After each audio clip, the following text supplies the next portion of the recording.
where they're going to be playing and how much that factors into it. So let's take a look at the map bands. Yeah, this is already a very special game that we have. See if we get a coastline, or well, we won't get a clubhouse because Clubhouse and Oregon are both going to get banned. Clubhouse is a very interesting map. Oh, surprise! Bank wasn't the first to ban. Coastline ban against OrgLess makes sense. OrgLess are fairly strong on it. Consulate against Vitality is logical as well. Vitality are an excellent team on Consulate. Border banned out. OrgLess are pretty good on Border. And now leaves us with Bank and Villa. Vitality can play Bank, but it's OrgLess that'll do the banning. This I actually... Oh, yeah, let's go! Yeah, here we go. This is the debut for EU as well, for Villa. They have not yet played it. I think... Did we see it from Latin America as well? I know we've definitely seen it from NA. Trying to think now if we've seen it from Latin. But either way, this is definitely the first time for EU. As you can see, neither team has played it. So this should be fun. I'd like to see where Vitality will play because we have seen some play on what I would consider some of the off-meta sites at the moment. But if anyone's going to do it, of course, it's going to be Vitality.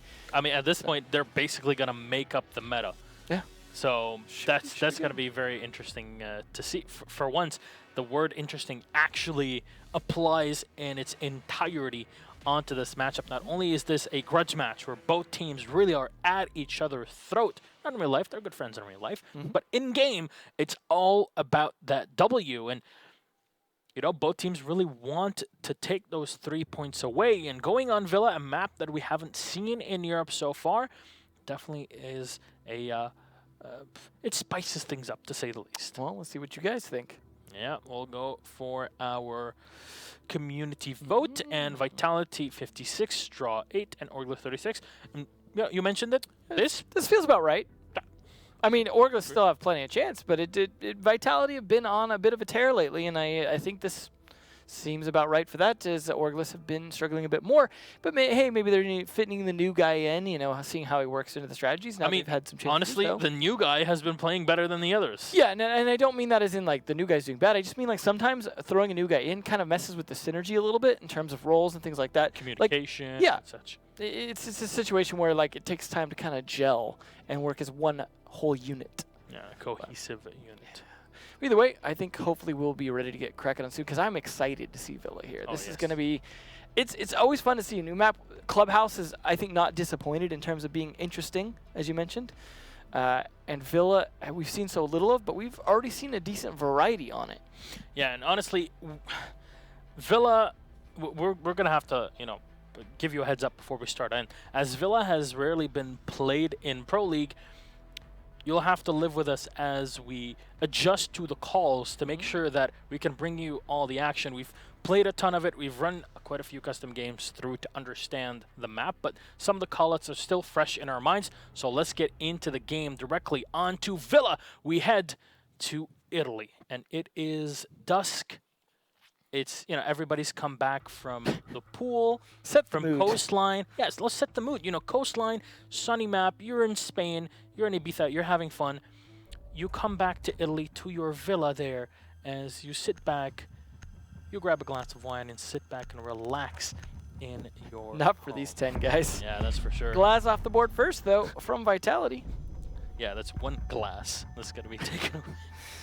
Well, it had to be said. Yeah, r/ Rainbow Six dad jokes, right? All right, gotta get on the kings of that one. When I have some free time. Well, will the attacker ban? They're probably not going to ban a Ying, which means we're going to maybe see Hungry and Ying. Ooh. Thatcher. Oh, this should be fun. Okay. Ying. Oh, boy. Yep. OrgLess is actually going to have the ability to play Ying. They might have already given it up on it at this point, though. No. I want to see it. You demand it. I demand it as we speak. And Jaeger's gonna get... there we go. No Thatcher, no Jaeger. This is going to be very interesting for grenade operators. Maestro? I would think Maestro or Echo, yeah. Yeah. One of the two. I mean, Maestro is pretty strong on this map, but nope.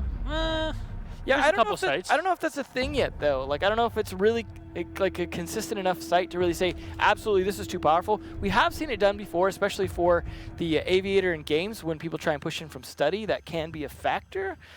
But still, I mean, they're not even going to start there. They're going to go straight down to kitchen.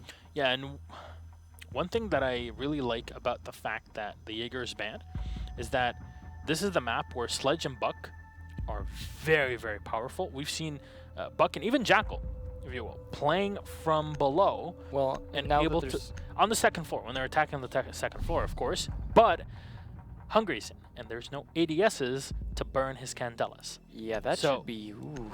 If this is like something you've been waiting for months. It's like a Christmas present. It really is. Seeing Ying being played at this point, seeing Ying played playing Everin Hungry. Ying?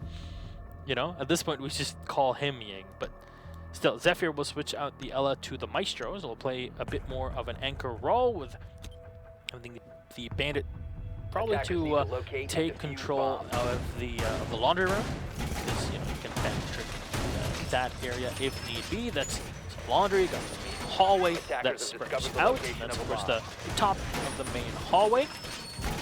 Well, now because the ban went over to Mirror, we got a Maestro Echo combo along with the Smoke. So tons of sights. And now the Legion as well even. So this is going to be definitely interesting.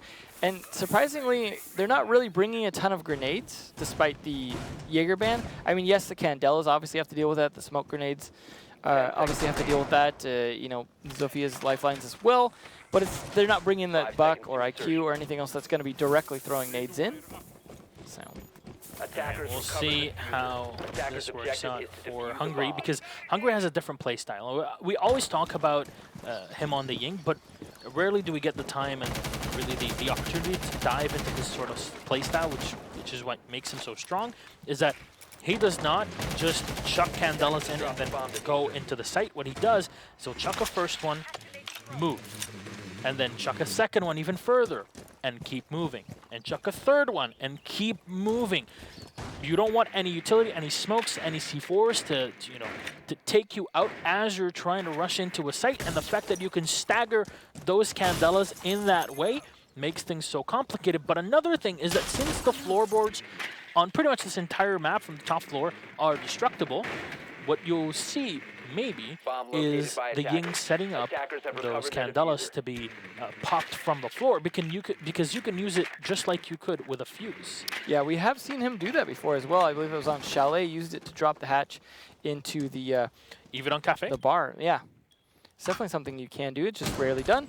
He is running it though with the T95 instead of the shotgun. So we'll see if that factors in. Going to be able to play a little bit more at range here, and he's of course using that to shoot out some cameras right now. They also have Rips on the Lion, which always makes me a little sad because I think he's such a good player on a few other operators, but Glaz unfortunately won't be one of them as that's banned. We'll see how he's going to do on this though. KS has been playing a good Thermite lately, so that will factor in as well. See the Zofia opening up the side as the back hallway is being held by Zofia herself. Hungry cannot move in as the angle was a bit too high, so he's going to have to maybe destroy that bit of wall himself. That's really slowed down for a second there. They're just holding angles at this point. They're expecting Vitality to push them. They're playing like Vitality against Vitality. Hungry just moves in now. Oh, Hungry will be the first to fall. Unfortunate. The thing about Villa as well is that a lot of the walls are... Oh, aces! What a shot! Wow. Zephyr goes down. And at the same time, it's Rips to get the kill on Bibu. Sure, they lose out on the Candelas from Hungry, but Vitality lose on the Legion and the Maestro. And you see the Legion still doing damage from the grave as Aces is running into pretty much all of his utility. Now, because these are 4-meter walls on Villa, that really plays into the hand of the attackers, really, if they want to chuck any grenades up the top. So you see the Thermite opening up the side. They'll have a bit of an extra angle to play against this. KS will get one, can't get the second as Spark, but at least the information will get relayed as they know that Spark is in the back, now running into the laundry. Aces gets one on him, and Aces will get the last one. Walking in from the back, B-Day will go down. Beautiful play. Trying to live up to his name, trying to see if he can get all 5 that round. Man, just destroying on both of those guns. So good. Yeah, that was a very good round for him, and a good attack all around. It was disappointing we didn't get to see the Hungry payoff just yet, but a 3K from Aces was a fine compromise, I suppose. Either way, though, we do get to see at least that kitchen defense. Now, we're going to go up to trophies. So they are playing the off defenses again, not wanting to do Aviator, Game Room. Of course, Mirror being banned might factor into that just a little bit, but they were the ones to make the ban, so I don't imagine that they were really banking on doing that. Now, because the Jaeger and the Mira are both banned, I would definitely give this advantage to the attacking side. If you're on the attack, you want to get as many rounds as possible because you'll have to face against a similar style where you can't deal with grenades or anything that's lobbed into you on the site. Yeah, and that could be a little bit of a problem because those could even be lobbed from the skylight itself upwards into the bomb sites, because both bomb sites are running alongside a single skylight. That can be, in a sense, then grenades thrown from below. I mean, it's not likely to happen necessarily, but it is an issue that you might have to deal with if they know your position's upstairs. So we'll see if that becomes a factor, because it actually can be hard to shoot downwards from that skylight. It's not designed to be yeah. You can't actually shoot. There's no way you can get shots down there. What you can do is set up certain grenades, but then again, the design of it makes it fairly difficult. Now, When we were first testing out the map, my first idea was, hey, let's grab Ying, because Hungary was actually playing with us. And we tried to find a few angles, and we did find a couple that you can use in the skylight, but they're not consistent, and they're very difficult to hit correctly. So I wouldn't really put too much focus on the skylight personally. But we'll see how they push into this. One of my favorite ways of attacking in the site is to come in from the bedroom and from the bathroom. A lot better than just walking in from the stairs, brute forcing it. Yeah. Because you want those different angles to contest the other side of the site. Because, well, you know, there's the separation. The nice thing about that bathroom, of course, too, is the window has a nice half wall when you come on in. So you're not going to come on in completely exposed, but at the same time, you do have to be prepared to drone that a little bit first, make sure there's no one in the bathroom.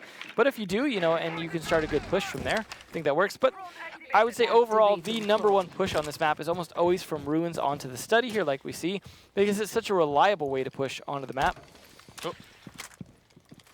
We'll see if Aces is going to go for some serious fragging downstairs, because there is at least one roamer you can see down there. Not sure at what point they'll engage with them, but there's quite a few players upstairs as well. Spark does see the hits there on the castle barricade and is prepared for the jump in. Doesn't have a shotgun or anything that's going to do immediate damage. Unfortunately, he is droned out though by KS, so element of surprise now gone for him. Yeah, you can't actually go out and, of course, fight against the drone, take it out, because you expose yourself. But this is why we were mentioning the bathroom. The C4 connects onto Aces. No more Dokubi, as Bibu is playing from below. Now going up the stairs into astronomy room, probably, possibly. Interesting too that you could in theory see Hungry use the Candelas on that castle barricade before last hitting it, in case he wants to just clear it to swing in, because you can use those, as you mentioned before, fuse style. So that could be one interesting way to do it. However, probably not going to be the case here, and they're starting to open up even the tops of walls. So this is definitely them knowing the map pretty well, that they can go for this kind of push against a battery of Sparks. Yeah, that's the 4-meter walls we were mentioning. So they push the bandit out, and they're going to be able to take control of the bathroom. That is the first of the 2 thermite charges. They're looking for you. Guys.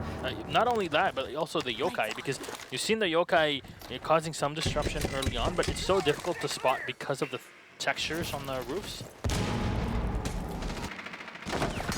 Oh, nice kill there, down onto Bibu. It's KS trading back for the loss of Aces, who was definitely a big factor in the win last round. Yeah, and Bibu did not have a C4 anymore, but still, it's a decent chunk of damage done. Now, OrgLess finally tied up, but they have taken a decent chunk of damage on Hungry and KS.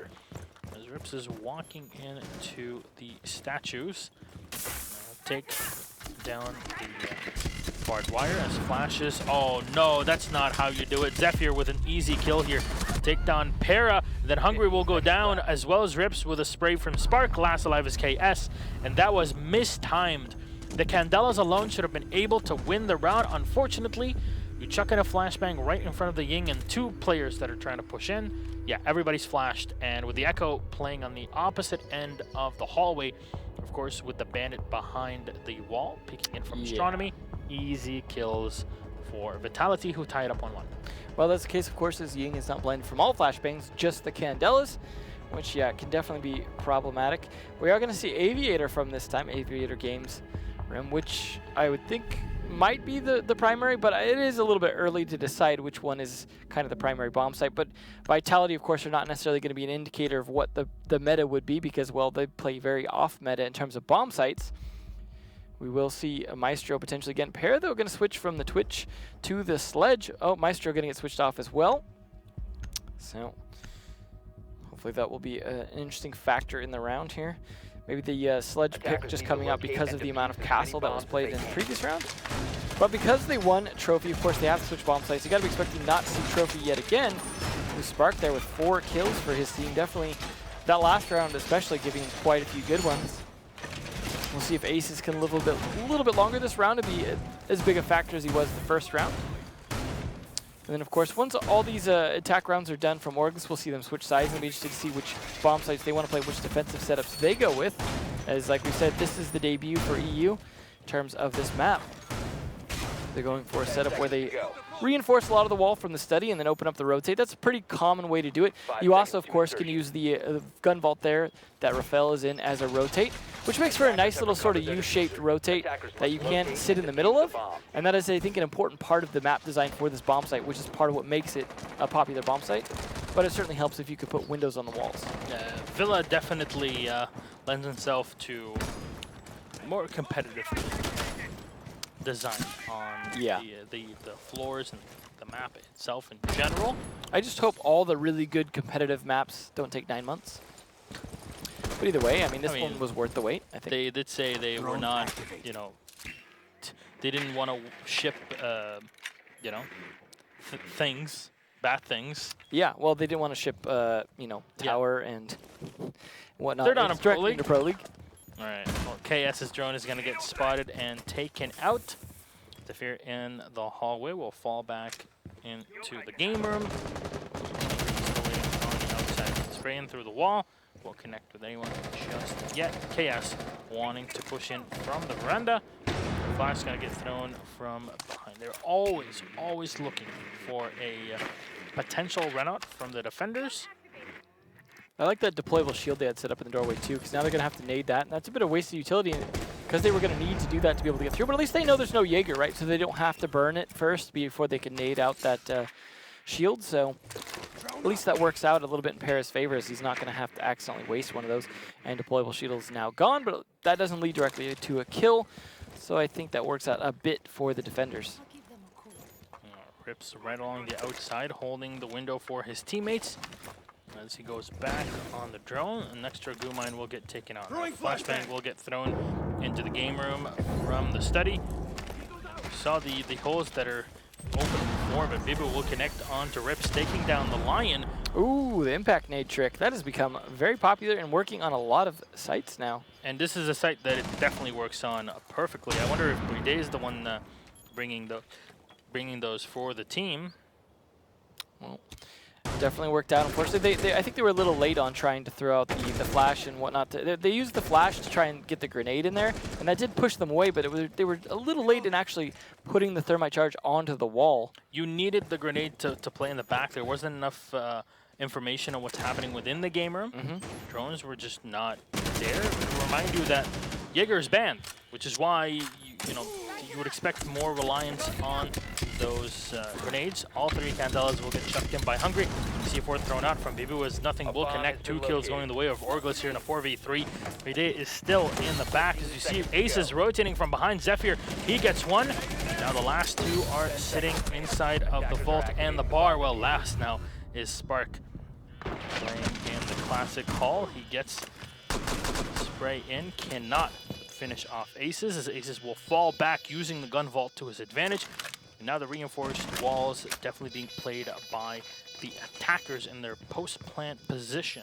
Spark will have to walk into the vault. He's gonna get hurt here, especially with the drone calling it out. Spark will get one, however, that's Aces on the floor.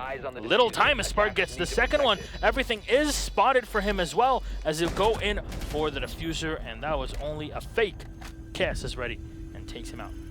Definitely a little bit closer than it needed to be, but Spark has been doing quite well on defense. This is the second time we've seen him kind of going ham with Bandit towards the end. Unfortunately, both times it did not end in a victory to an extent. Well, I think one of the times it did, now that I'm looking at the order of things, but still, it has definitely been a lot on his shoulders towards the end.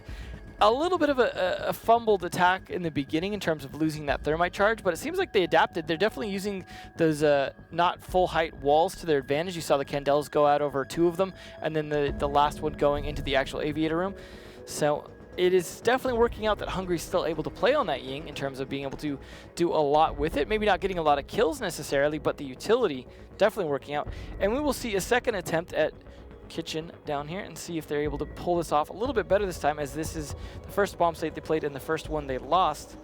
So far they have only won a trophy, which they cannot go back to till the round after this one. We'll see any 6 picks now. This time Para just going straight for the sledge instead of 6 picking it, so they will just stick it. No 6 picks needed. Protect your bombs. It's odd that by attackers. Buck isn't a big part of the defenses. There you go. We'll go back on to the kitchen. One side we haven't seen is the Library? The library. Yeah. A site that it's very interesting to defend, but it turns into, hey, if we lose the bathroom, we pretty much lose the whole site, right? Yeah, it's definitely a difficult one to deal with in terms of that outside pressure that we saw come in. So, I mean, we'll see that site develop over time, I imagine, as well. And I do think this is a map that does have 4 viable bomb sites. Some of them are going to lend themselves to different strategies and different operators being played. So depending on the bans, you might see more, some bomb sites more or less viable as it goes on. But in the meantime, yeah, I think this is one where I expect to see all 4 regularly once this map is a bit more in rotation. Kitchen and dining again. Our sites here, you see, astronomy has already been set up with the hatch being taken out. I wonder what is being planned as Hungry will set up his claymore. And he could have caught the Maestro as he rotated back up. So yeah, that would have been funny to see. pretty darn funny indeed. Hungry, Pre-fire. yeah, he's awaiting. These are some tight-knit angles that are being used by Zafir. He can obviously use the hatch to drop down and even rotate all the way down from the wine cellar if need be. I like how Hungry, hit that, pre-fired it, and then just moved on, which it didn't give the opportunity for Zephyr to actually get the kill, even if he'd held the angle afterwards. So smart play in terms of, making them have to watch the angles themselves without you having to do it. Will leave them a bit locked up in that position. A little difficulty getting the drone in, but they are still making some progress. That was the bathroom we were talking about earlier for breaching into, which you can take advantage of a lot of these windows and walkouts. Something I was saying we don't see a lot of from the defenders just yet. Attackers, of course, are going to use that. Cass moving into the master bedroom. And he's just making sure he can spot some goo mines. There we go. I don't know how they see it, honestly. Maybe I'm just blind. I probably am. But I don't see those goo mines very easily, so I very much commend players that are able to spot them. I think after, the amount of times you get frustrated by it, you get really pretty good at instinctually seeing them. Same with the Echo drone. Ooh. Oh my god, aces. Ouch! The long angle played by him to take out the Maestro all the way in the back from the bedroom. The E1D will make things a bit easier here for OrgLess, not having to worry about potential runouts, but losing the Maestro early on is just... it's a very heavy loss because now those evil eyes cannot be moved. They cannot be used either with their taser. Well, so you gotta be careful if you're Vitality. Good thing they still have the Echo, though. That is one thing that could be moved around even easier. Used it tonight. Ooh. Definitely some interesting top-down play here. Hungry's drone will get taken out as BD has done a bit of damage to KS. He takes him down to 50%. Hungry, though, coming up from the cellar. That's what I was talking about. You can still rotate in from below. They did use that to their advantage. Easy kill onto Spark as Aces, though, will get taken down by Bibu, who falls back down. Now the yokai in the hands of Rafal, as you see. Oh, no, he gets the shot on Hungry. Just ADSing and firing away as he'll connect to the head of the Ying. 2 left alive as the Lion will drop down and Rafal is ready. Do they have a spot in it? No, they do not. Bibu gets one. Pyra will come in. A lot of damage done to the Legion, but they cannot finish him off in an easy win at the end to take down that diffuser. How come no one told OrgLess that the Echo was still alive and right next to them in the room beside them and dining? Frantic communication at the end of the round, I guess. Echo definitely the MVP that round as they won it surely off time. They were so close to killing him too. They just didn't know exactly where he was at, and he just chose the right position to be playing from. This has to be heartbreaking for the Germans here. Yeah, it is still 2-2. It's a situation where they haven't lost a ton yet, but if they were definitely counting on attack to give them the lead, it so far has not done so. Still, though, final round, they will be going back to Trophy. Like I said before, the one bomb site that they'd won before Kitchen here, which they had lost the first time around. So maybe they can pull this off a second time and then give themselves the early advantage. Now, Para wanted to play his IQ, but decided to kind of bait it out as being Sledge yet again first, just to make sure that they weren't as prepared to defend against it. Not that they were going to pick anything to counter it, but Zephyr is also 6-picking here. Over to... No, nothing. it's going to stick the yellow. Never mind. Attackers need to locate and defuse as many We'll see how bombs as Trophy they goes can. this time. And this is a bomb site where I feel like Maestro is pretty good on, so it does surprise me not to use it, or at least a bulletproof camera, just because you can, you know, see across the two bomb sites by having it on just one of them facing towards the skylight area. The one thing I want to say, once you take control of bedroom, the push from the stairs and bedroom combined makes it a lot easier to get by those marble statues, which is why I understand why Vitality is bringing more, 3-speed into this, especially the Ella, because if you can deny the bedroom and that bathroom, it's 10 a seconds death to go. sentence for you as an attacking team to have to walk in from the main stairs and seconds to push into insertion. the sites. Yeah. There's just not a lot of leeway Attackers for have you to recovered make their diffuser. mistakes. Attackers must Now, locate now correct me and if defuse I'm the wrong, but I bomb. don't think you can repel that skylight, right? The indoor one? I can't remember correctly. Which would be pretty funny to do, you know, border style, where you just coming down the middle one. That skylight right there. I mean, it looks like you probably can actually, but only on one side. So I don't remember if I tested that or not. But either way, probably not going to happen. Attackers have dropped a bomb Still a diffuser. fun idea.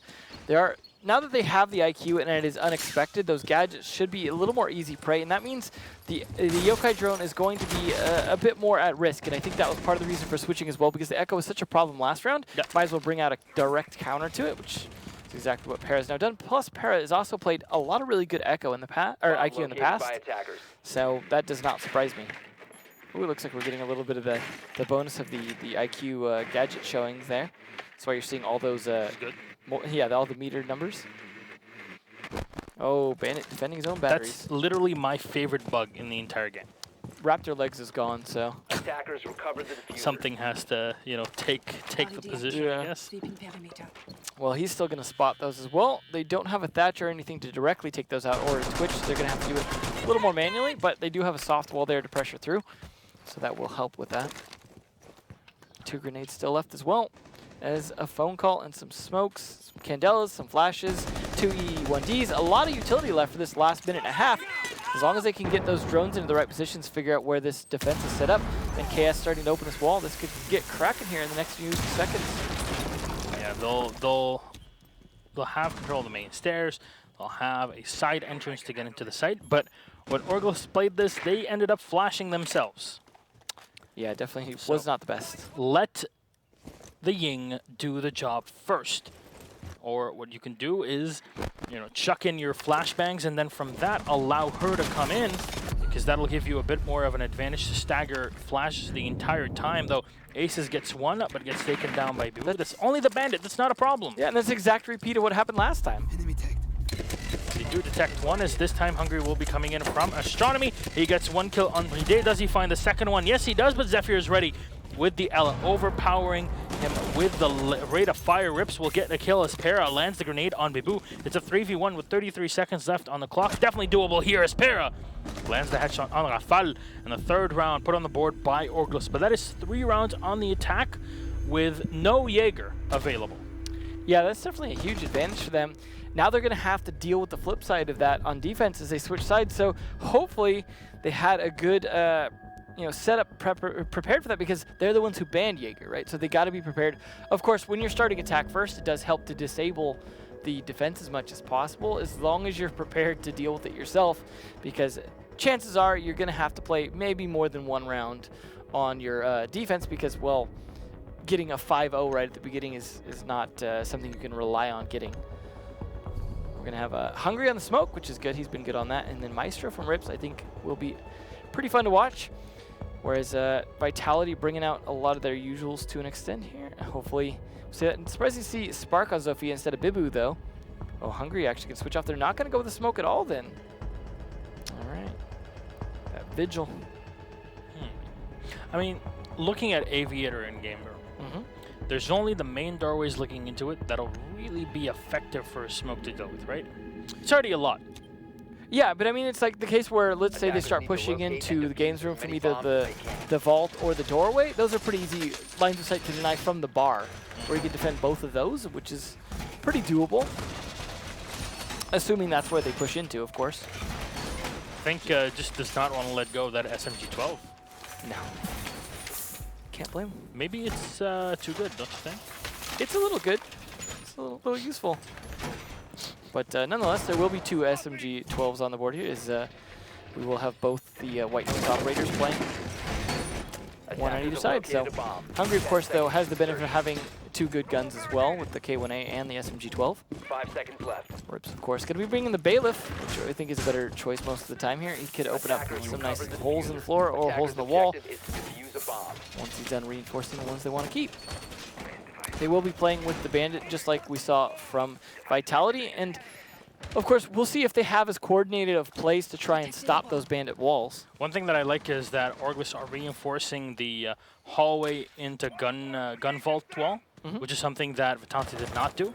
So that can be used against them. Though here they'll have an opening to rotate between the 2 sides, so that's very obvious. Of course you have an opening in the middle, but having that side wall and the gun locker really does. Yeah, we've seen it get blown before and become a problem. Interesting that no one wants to run Hibana as well. It's been all Thermite, and it's not like Hibana was banned. So it's been, I'm not saying that doesn't make sense. I'm just saying it's interesting to see because there's not necessarily a lot of maps that you go, well, obviously you don't need to really play Hibana. It doesn't make sense. But it's like if you're not playing anything where you have to deal with hatches, it does make sometimes for a better Thermite situation. All right, well, definitely the case here, as you mentioned. Already up in the main entrance. He'll go up the stairs and spotting all those goo mines. Very important, as of course we're on round number 6, so Vitality are now on the attack, whereas OrgLess sit tight on the defense. We'll see if they can even up the point score, though. It's impossible to come out of the first 5 rounds with a tie, unless you got, what, five draws in a row? 2.5.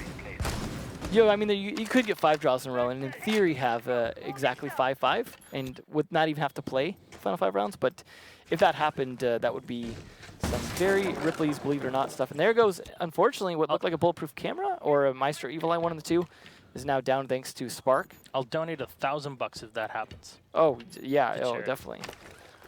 To charity nerds. Well, actually. Ooh. Awesome. Ooh, aces, how did... Did you just get battery trick? No, he shot it. Bibu down, just bleeding out. Hungry needs to come finish the kill, and he's definitely going to do so. Unfortunate, as he still has yet to answer the phone either. There we go. Open up, open wide. Oh, the timing here. No, Hungry shoots 1 bullet, gives his position away. Playing in the Memorial Room here as the study is, of course, in the hands of Vitality. It's your first level of defense. And the first level that you really need to take control of, besides the main stairs, is I wonder we'll see the Dokkaebi Brigade moving in from the side. The Claymores are going to get set down. It's Hungry. Still, Memorial Room. They cannot detect him until the call comes out. 15 seconds to go. But Zephyr's waiting for the flank. Hungry's unsure what's happening here. Spark will come in. KS finishes off Rafale, but Zephyr is ready to clean up Hungry. Pero with the Ela, 1 on 3 day. 4v2. Diffuser's going to get set on the floor. Do they have enough time? No, they do not. Aces get the kill on Spark, and not enough time as OrgLess really starting to move up. Already a good start for them. They already had the point advantage. Now they have 2-point advantage, and they're 1 point away from locking up at least a minimum of 1 point. They're going to go for trophies as secondary, and this is looking like what I expected the meta to be, which, again, OrgLess are going to play more to the meta than Vitality, so I'm not too surprised here that they're going to go Aviator Trophy. I do think it's nice to see the variety, though, from the 2 teams. We didn't see Library today yet. Still a possibility, because if they do win this bomb site, we don't know what their 3rd bomb site's going to be. Should be, hopefully...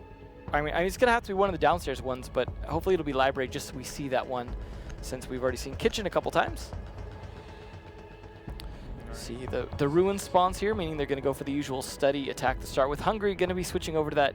Nope, he was going to go for that Vigil. Ah, Valkyrie. There we go. That'll trip them up because they won't be looking for that. They do have the IQ though to catch those, so chances are that won't be a secret forever. Now, we've seen Ella played by Vitality in a very defensive way Attackers need in to locate Astronomy, and defuse behind the as many desk. bombs as they can. But it's not a usual position to see her in. I mean, usual as much as we see Villa, but like looking in general, that's not the first position you think of when you have an Ella on your team, right? Yeah, we also saw Maestro trying to do that from Zephyr as well, so that seems to be a spot they like to play. Maestro works fine, I think. Yeah.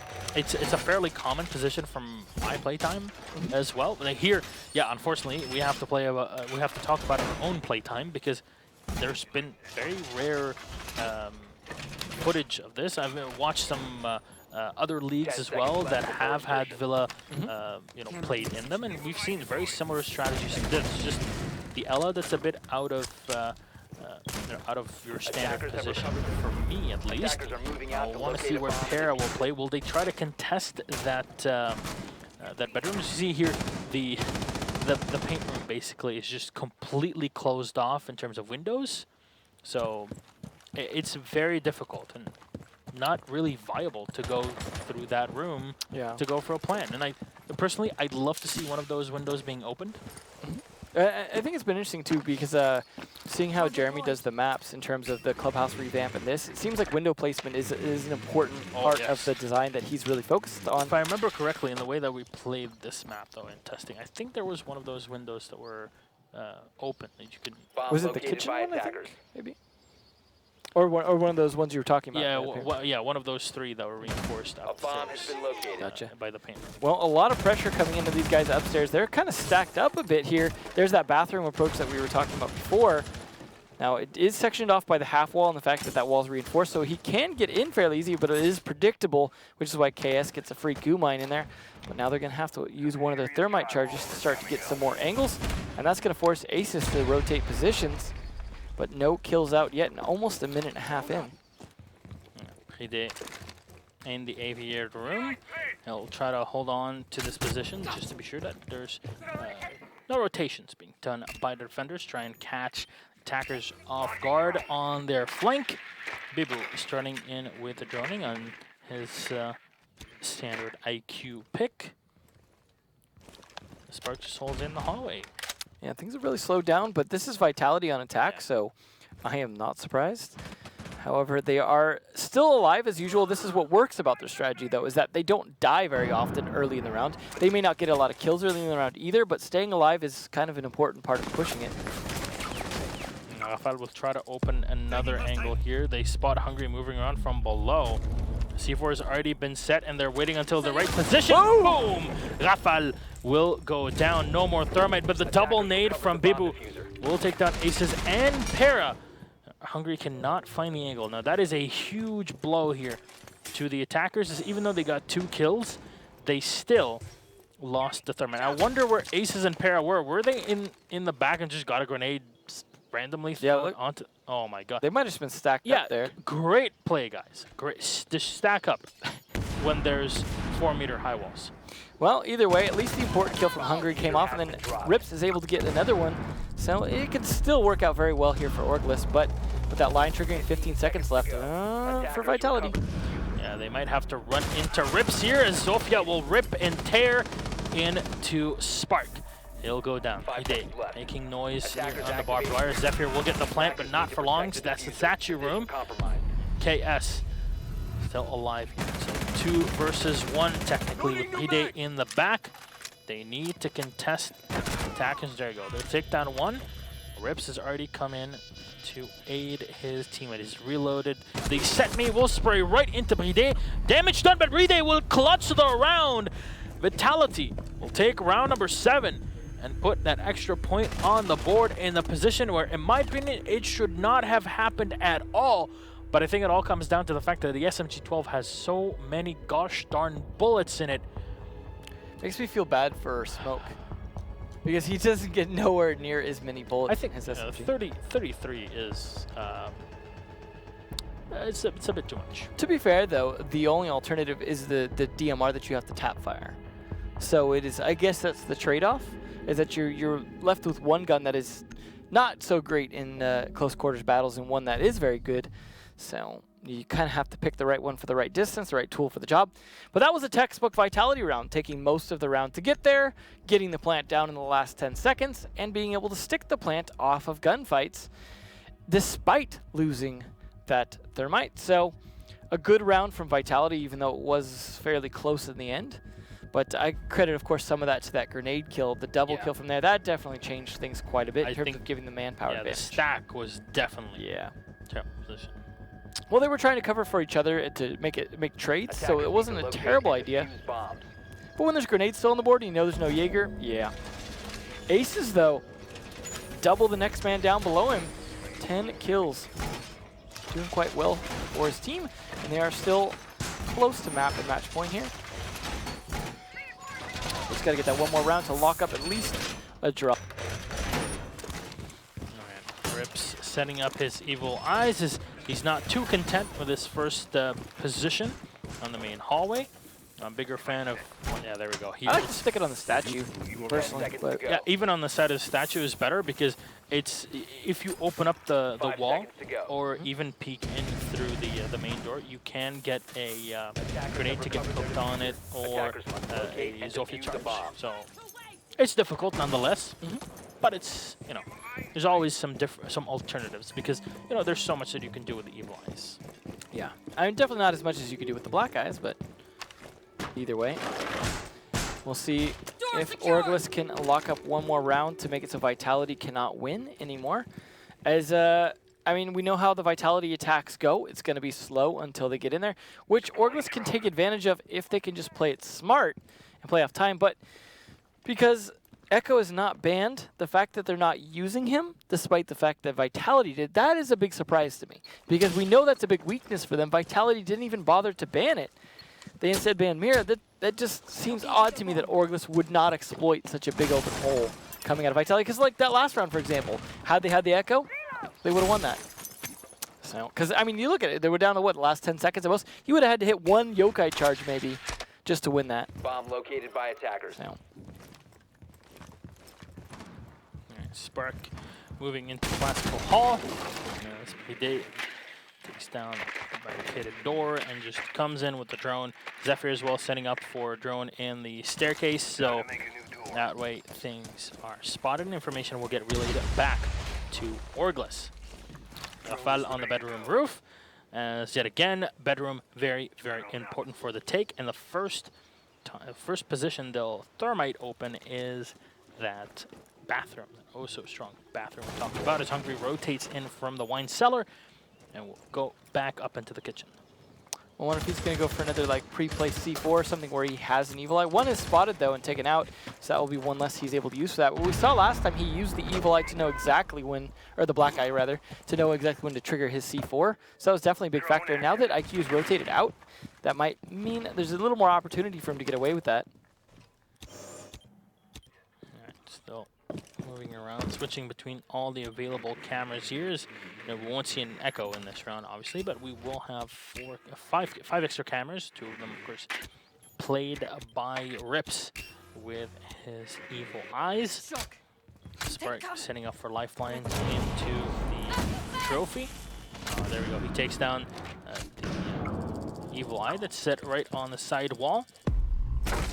Oh no, Bibu coming around from the side as Hungry splashes his face into the wall with all the raspberry juice coming out of it. Good drone work by Rafale. 15 seconds Bibu remaining. lining up the grenade from This below. is what I was talking about. This is a beautiful grenade. A lot of damage done to Rips as he's downed.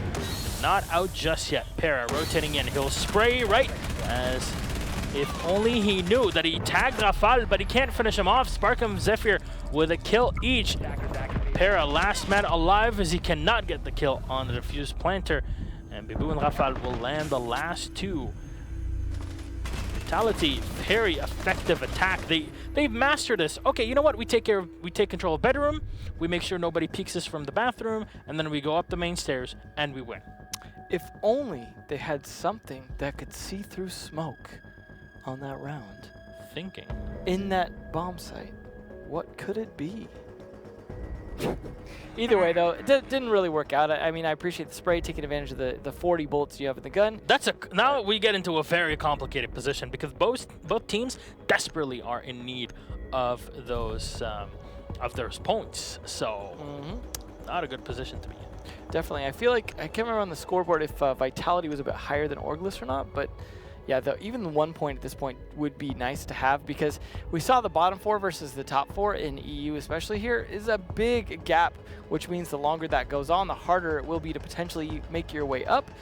Now, of course, only the number 8 spot gets auto-relegated out at the end of the season, but the 7th spot still has to fight for it through relegation, so you do not want to be down in those bottom 2, because you can get dropped out pretty hard in doing so. And we saw last season especially how many Challenger League teams are hungry enough to get their way in. All right, we'll go back up to Game Room and to Aviator for OrgLess. And they need this round. If they can put this on the board, they guarantee themselves 1 point, which is why, you know, round number 9, Cloud 9, yeah, right? Very important to round for both sides. Yep. Bibu and Spark doing some pretty good work for their team, but see Ace is still top of the board there for OrgLess. 10 seconds See if they're going to be able to be a little more effective this round. Again, they need to do something about the Vitality attack. 5 seconds left. Pretty much every single time, you know, Vitality is able to push in with almost all 5 members when they go to actually for the attack. If OrgLess can find some way to get some early kills, I think Vitality's attacks start to fall apart because they need all that manpower when they go to execute. Without that, they can't seem to do it. But again, OrgLess go with no echo.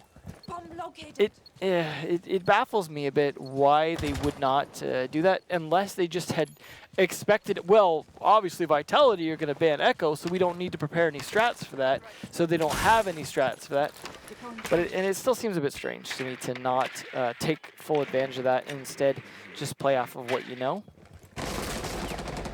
I really like the fact that Spark's still bringing the Zofia here, because, again, this is why you don't see as much Ashe play anymore, because of the amount of utility that Zofia offers. There's just so much that you can do with the lifelines. And some would say too much. I have to agree with that. Having 4 concussion mines, basically schmots, yeah, they might be too many of those. Yeah. Well, why don't they recharge over time like Legion's mines? Get out of here. Yeah. Well, speaking of Legion's mines, again, they're being spotted left and right. And it's amazing how well they're able to find those. There's one thrown over the wall. No, that was okay. That was no. Oh, someone else impacted from the other side. No, they used the bandit battery just to burn it out. Oh, okay. Aces was still there. Gotcha. I thought you were saying someone was impacting from the other side. I was expecting maybe an impact to come out or the battery, but yeah, battery first. Well, we'll see if they can delay this long enough, because this is a pretty straightforward push. This is similar to what OrgLess did on Vitality the first time they attacked this room. So they are going to need to keep that Thermite alive. This is where a flank could come in handy, but Brit is going to be watching a little bit of that flank as well. They are going to get Thermite, some of it out there. Impact grenade, though, going to stop it yet again. Bomb located by attackers. That is beautiful play on the impact. Of course, you can throw it in from behind the bar and have a long reach on it. Zephyr is right along the outside on the balcony. Rafal will set up his Claymore, but you can tell Vitality, 45 seconds on the clock with no hard breaching available after losing their 2 exothermic charges. They're going to have a bad time. Yeah, it's definitely going to be much harder, but you know what? Honestly, they've lost their Thermite before and still been able to make it work. So if anyone can make it work with 30 seconds left, I believe in Vitality. They still have some utility, but 1 EE, 1D, and 3 flashes is not going to be a lot in terms of pushing this, as they've burned up a lot of their other utility here. They still have a phone call and some smoke, though, and we saw how effective smoke was last time. Them up. There's the phone call. Yeah, last logic bomb will get used in typical Vitality fashion. 12 seconds on the clock as Aces is waiting around for their push. They can just spray right into them. Aces will get one onto Spark. The diffuser is still in Rafal's hands, but Aces will peek in. If you only knew what was behind that smoke. Sprays but cannot connect, and somehow Vitality are able to get that diffuser on the floor. The game room, Para running in with his CZ3i1. Will not connect with anybody. Long angles are now being held by Vitality. OrgLess will check. They're going to check all of their cameras here, but they'll have to face against Bibu around the back, who sprays in, gets one, but rips Para, OrgLess. Everybody coming in and chiming with a kill, but it's all up to Rafal, and he goes down. Or do they have enough time? They should be able to defuse this. Barely half a second left on the board. KS to clutch the round, and there you go. The defenders will take round number 9. OrgLess guarantee themselves a minimum of 1 point for a beautiful retake. Holding the long angles, Vitality are not able to shut down the SMGs. And you know what? With the help of the Evil Eyes, with the help of the cameras that have already been preset, and the ACOG on the LMG. Yep. A lot of credit, of course, to the impact denials of the thermite and the battery denials as well. I feel like at this point, sometimes Vitality plants feel like a magic trick. The fact that they were able to just like smoke bomb, now we can plant. Like, yeah, I don't know. It's that was impressive that they were able to pull that plant off. They didn't, obviously win the round, but I'm very impressed by that plant. That was what should have been a very, very difficult plant to pull off. They did execute on it, just couldn't defend it long enough. But as usual, they had a lot of people left alive. Just also a lot of people left on OrgLess, as is common for Vitality actual executes. Did look like they were going to go Trophy, but instead changed their mind to Kitchen. So they had played nothing but Aviator and Trophy so far. So this is their first time changing to a different bomb site. 6 pick coming out from both teams, Pulse and IQ, which are counters. So that should be interesting. Attackers need to locate and defuse Team as many bombs as Vitality. they can. And potential, well, 100% will be the last round, of course. Yep. We have ties and we have wins, and OrgLess might take this win here. I'm honestly feeling like it's gonna be a tie. I'm honestly a tie. Yeah, This I feels feel very tie-ish. I would go for some Thai food right now. So. Yeah. Well, you know what? Maybe we all will. Once they finish this round, which hopefully for OrgLess' sake, though, they need that 3 points to get up the leaderboard because they are very far down at the moment. 10 seconds left before insertion. Well, you definitely do not want to be left in that position because some of the matchups coming up could be more or less favorable to them, in which that leaves a situation where they might have already had some of their good matches past them. I mean, they get to play everyone twice, but the game won't be exactly the same once they get that second go-round. So again, going without the Echo drone. Again, gonna probably let Vitality plant because no matter what they've done to stop that, Vitality seems to find some magical way to make it happen. Okay, so you can never count Vitality out, that's for sure. No, not down to literally the 0 on the timer. Yeah, yeah, unless it just says Vitality lost the round, you never. Yeah, I think there's been times when we thought they lost the round and it still was like, nope, they somehow won that. Yeah, actually it did happen. They're just good at that. It happened to us, well, in Valencia as well. Yeah, that's right. That one round that just completely threw us off. Well, we'll see them trying to get some idea as usual where everyone's at. Unfortunately, Para is caught. That is always the problem. Para plays a lot of roam, and he has a tendency to get caught on drones. And with how thorough Vitality are at droning, it doesn't surprise me to see that they would catch him. He probably should have seen that there was people nearby, though, and expected those were people with drones as well, and probably played it back a little further. But nonetheless, he is burning up some time for his team. Yeah, Bibu coming in here. Yeah, Q by the laundry. It's your standard position to walk into. He's going to use that electronics detector to get some info. Spark is upstairs, so the fact that Vitality here cannot be, oh no, C4 thrown way too far, but it pushes back the attackers for just a sec. Rafal has already set up his thermite charge, so they'll open up the wall from laundry coming into the dining room. That is definitely unfortunate, that wasted C4, which I imagine was probably Para's, just not working out for them. However, he's still got a gun to do some denial with. It's not like he's the floor below or something where he has to worry about that. But there could be some action from above coming in, as the Alibi is going to be looking for anyone playing up there and potentially catching a nice flank. There is Para once again droned, though. He needs to stop playing so aggressive because, well, they know where he's at this point. He's got to hear that drone. Yeah, it comes right on in, and there you go. Takes the shot, takes it out. And just playing by Memorial. There's no point in him peeking out. The UMP is not the greatest weapon to be doing those sorts of things with. So gotta be careful of where you put yourself in. We're on 30 seconds left on the clock, and this is basically when time slows down to much, much slower than it actually is for Vitality. Spare will play it all the way in the back of the kitchen. Bride has not come in just yet, but there is Bibu in here. Bride finding the angle on Aces. Somehow that was not a headshot from Aces. KS gets one, Rips gets the second. He spots one more, and with the help of Para, will get the kill. 2 players left alive for Vitality. Will make that one. It's all up to Bibu as Spark gets kill from the grave with the Claymore, but there's no time left on the clock. GG, well played. OrgLess will take the W, 6-4. Very close game on Villa, and what an exciting matchup. It's always great to see Villa and talk about it, and seeing it in Europe here, we get to show you what these teams have been really cooking up in the past few weeks since the introduction of our new Italian map. Well, I hope that them bringing that out inspires others in the sense that, okay, we saw a variety of defenses. We've seen some defenses and attacks from other regions as well. They should have enough intelligence now in terms of having an idea how other teams are playing it, that they should feel a little more comfortable making some strats of their own and getting ready for it. Because it's always difficult when you don't know what the quote-unquote meta is for the map. It makes it harder to plan and properly prepare for teams that haven't played it. So you want to set up a situation where you're like, okay, I know how enough teams play it now. I know